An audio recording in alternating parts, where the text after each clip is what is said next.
Ipinunto ni Senate Majority Leader Francis Tolentino sa naging kapihan sa Manila Bay ngayong araw na may koneksyon sa isa't isa ang lahat ng mga napabalitang aktibidad sa bansa na siyang kinasasangkutan ng China. Lahat po ng mga nangyari na inilabas ko nung nakaraang linggo, submersible drones,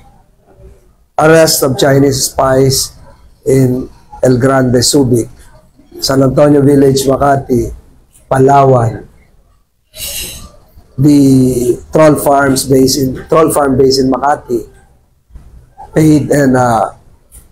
organized by the Chinese embassy, up to the recent arrest made yesterday right in front of the Comelec premises in Intramuros, are all interconnected. They are part of one continuous stream of events designed to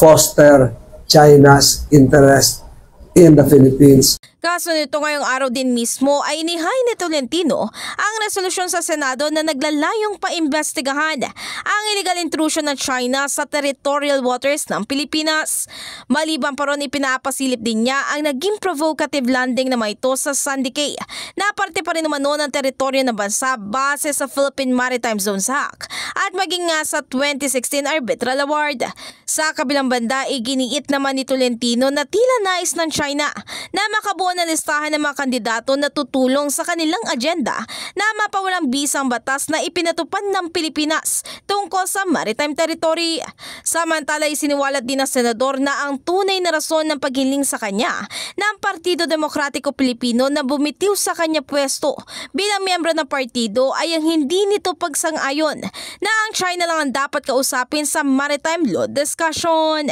In the heart of changing lives, ako si Brigada Ann Cortas ng 105.1 Brigada News FM Manila, The Music News Authority.